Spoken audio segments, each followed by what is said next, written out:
वंदे मातरम। साथियों आज 2000 के नोट पर जो आदेश आया है, जिसमें 2000 का नोट, जैसा कि आरबीआई कह रहा है कि 2019 तक जो छापे गए उसके बाद छापे नहीं गए, और अब ये धीरे धीरे 30 सितंबर तक जो है यह आप एक्सचेंज करवा सकते हैं, उसके बाद यह मान्य नहीं रहेगा।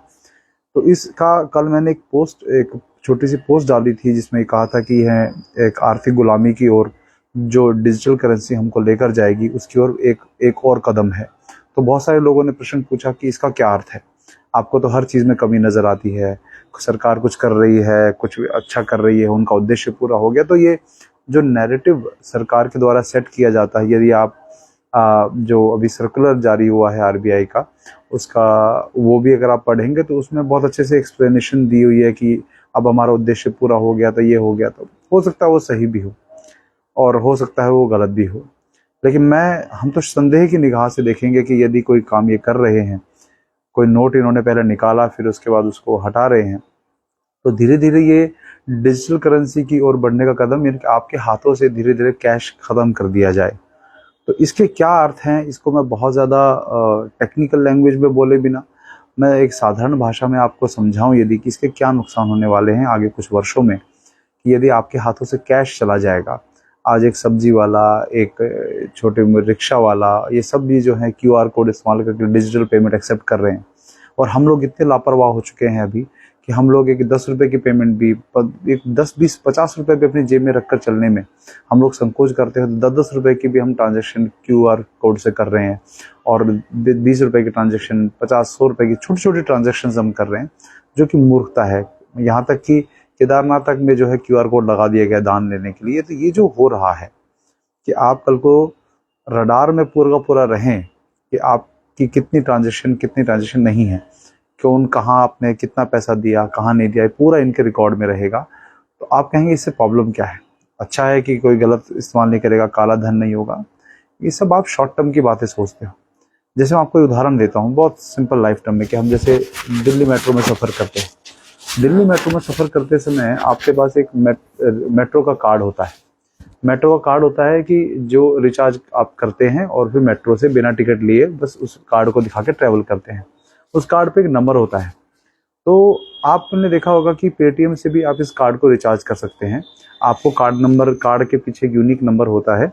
उस मेट्रो के रिचार्ज कार्ड को, उस यूनिक नंबर को डालकर आप अपने अकाउंट से जो है उसको रिचार्ज करते हैं। जैसे आपने रिचार्ज किया तो और दूसरा तरीका रिचार्ज करने का होता है कि आप मेट्रो स्टेशन पे जाइए, जो काउंटर होता है वहाँ 200 रुपये या 300 रुपये, जितने भी रुपए देकर आप उसे रिचार्ज करवा लीजिए। तो वो जो कैश में रिचार्ज आपने करवाया, उस कैश में रिचार्ज करने से उस मेट्रो के कार्ड का और आपके बीच में किसी प्रकार का कोई कनेक्शन स्टैब्लिश नहीं हुआ कि ये कार्ड आपको बिलोंग करता है, आपसे संबंधित है, या आपके पास है, एक अमुक व्यक्ति के नाम पे ये कार्ड है कि इसके पास यह व्यक्ति यह कार्ड यूज़ कर रहा है। लेकिन जैसे ही आप इसको पेटीएम से रिचार्ज करते हैं, आप वो कार्ड नंबर डालते हैं, तो आपके पेटीएम अकाउंट से वो एक तरह से लिंक ना हो जाने की पता चल गया कि वीरेंद्र सिंह नाम का व्यक्ति इस नंबर का कार्ड प्रयोग कर रहा है और वो कहाँ कहाँ जा रहा है। क्योंकि जब आप मेट्रो कार्ड में एंट्री एग्जिट करते हैं तो पता रहता है।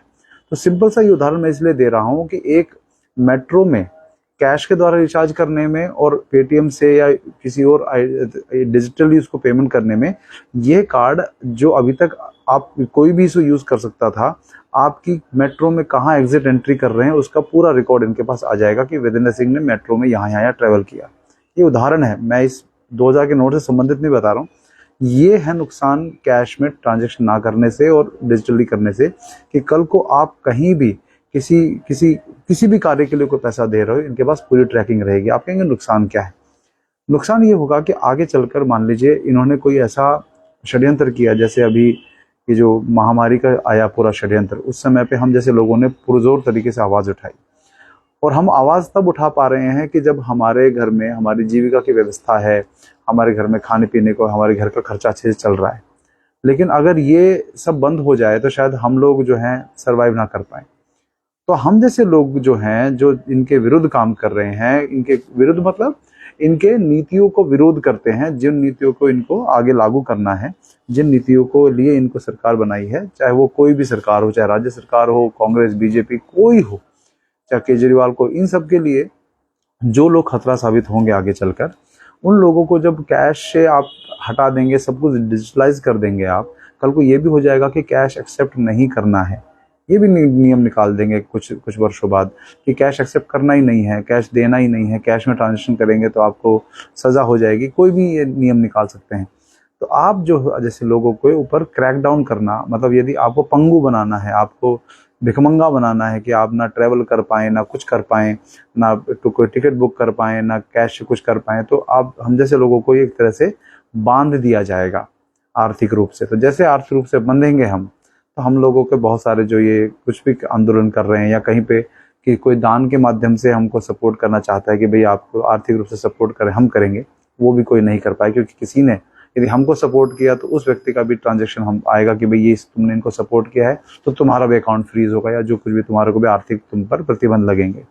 तो ये धीमे धीमे इस प्रकार की गुलामी हमें आएगी, लेकिन अभी आप लोगों को नहीं समझ में आएगा। बहुत सारे लोग कहेंगे क्या बकवास कर रहे हो, क्या कुछ भी बकवास करनी है, कुछ भी करनी है। हम ये कह रहे हैं कि हमारे इन वीडियोस को डॉक्यूमेंट करके आगे के लिए आप लोग रखिए, जिससे आपको समझ में आएगा कि हमने कोरोना काल के समय में भी बहुत सारी चीज़ें हमने बोली जो हुई, जिसकी वजह से आज जो है लोगों को जो है बहुत सारे साइड इफ़ेक्ट भी हो रहे हैं। तो आप कहेंगे कि समाधान क्या है? समाधान यह है कि डिमांड करिए। अवेक इंडिया मूवमेंट के साथ ही इस विषय पे कई कैंपेन चलाते हैं, उन कैंपेन्स में शामिल होइए, ईमेल कैंपेन में शामिल होइए। और आप ये मत समझिए कि अवेक इंडिया मूवमेंट जैसी टीम जो है वो केवल इस काम के लिए आई थी कि वैक्सीन वगैरह से बचाने के लिए, ऐसा नहीं है। वो बहुत सारे विषय जो हमारे आने वाली पीढ़ियों से संबंधित है उसके विषय में भी हम भी इस पर काम कर रहे हैं। और आपको करना ये है कि अधिक से अधिक कैश में ट्रांजेक्शन करिए, जेब में इतना कैश रखिए कि छोटी छोटी पेमेंट या बहुत बड़ी पेमेंट है, मजबूरी है कहीं पर कुछ ऑनलाइन मंगाना है, मैं भी यूज़ करता हूँ। मैं आपको ये नहीं कह रहा कि मैं पूरा कैश में करता हूँ, लेकिन जहाँ संभव होता है वहाँ मैं कैश करता हूँ और अपने जेब में कैश रखता हूँ। हमारे कई मित्र हैं जिन्होंने ये करना शुरू कर दिया है। डिजिटल पेमेंट बहुत मजबूरी है, कहीं दूर पेमेंट भेजना है किसी मजबूरी, तब आप कर लीजिए प्रयोग, लेकिन इसको इसका एक संतुलन बना के रखना पड़ेगा।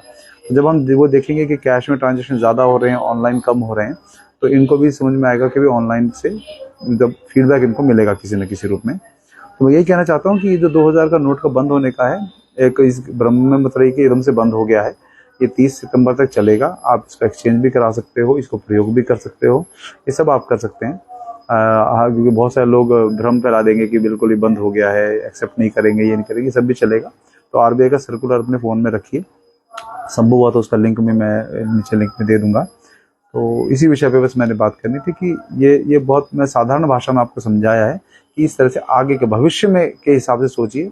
अभी ये जो नैरेटिव पेश कर रहे हैं उसके हिसाब से इसका डिसीजन मत लीजिए। तो इसी के साथ वंदे मातरम।